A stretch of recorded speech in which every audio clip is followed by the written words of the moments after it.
Expresso. Nós iniciamos aqui a nossa terceira hora com mais informações da nossa reportagem ao vivo para você em Brasília.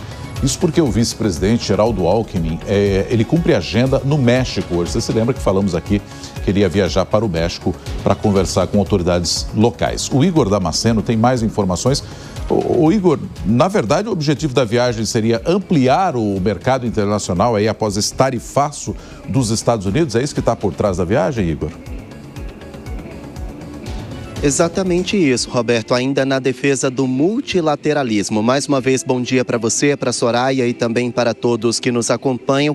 A comitiva do governo federal é liderada pelo vice-presidente Geraldo Alckmin, mas também fazem parte o ministro da Agricultura, Carlos Fávaro, e a ministra do Planejamento, Simone Tebet, além de 12 influentes empresários brasileiros que foram convidados justamente pela comitiva do governo para integrar essas reuniões que estão acontecendo no México, mais precisamente na capital Cidade do México. E é justamente para poder ampliar a parceria comercial com os mexicanos. Dados do Ministério do Desenvolvimento da Indústria apontam que os mexicanos se tornaram os nossos segundo maiores compradores de carne bovina, superando os Estados Unidos. O comércio, no mês de junho, superou mais de 240 mil toneladas de carne bovina vendida para o país mexicano. E a expectativa do governo federal é que mais exportações sejam feitas daqui para frente. Assim como o Brasil,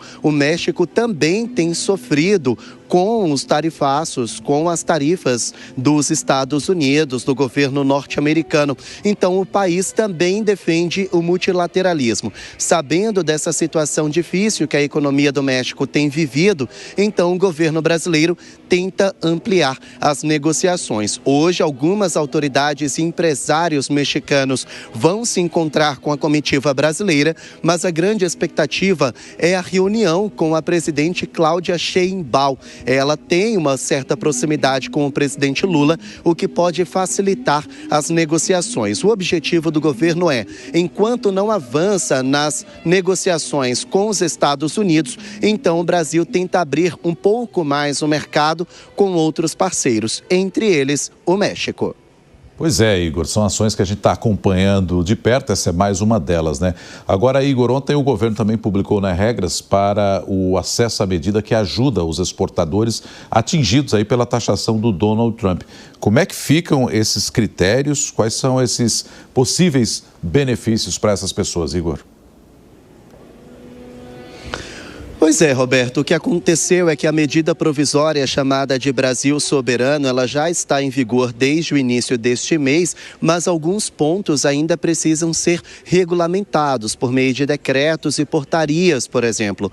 Ontem, o ministro da Fazenda, Fernando Haddad, e o ministro Geraldo Alckmin, do Desenvolvimento da Indústria, que também é vice-presidente, editaram uma portaria que já está em vigor, falando a respeito dessas regras. E essa portaria diz que terão prioridade nessa ajuda do governo federal as empresas que exportarem para os Estados Unidos e que obtiveram ao menos 5% do faturamento com essas vendas entre julho de 2024 e junho de 2025. Outra regra é que para aquelas empresas cuja dependência das exportações para os Estados Unidos supere 20% do faturamento, então o acesso às linhas de crédito vão ser facilitadas. Isso pode incluir as empresas, principalmente as pequenas empresas e empresas de médio porte, que são as prioridades do governo brasileiro. Então, aquelas empresas que têm mais dependência dos Estados Unidos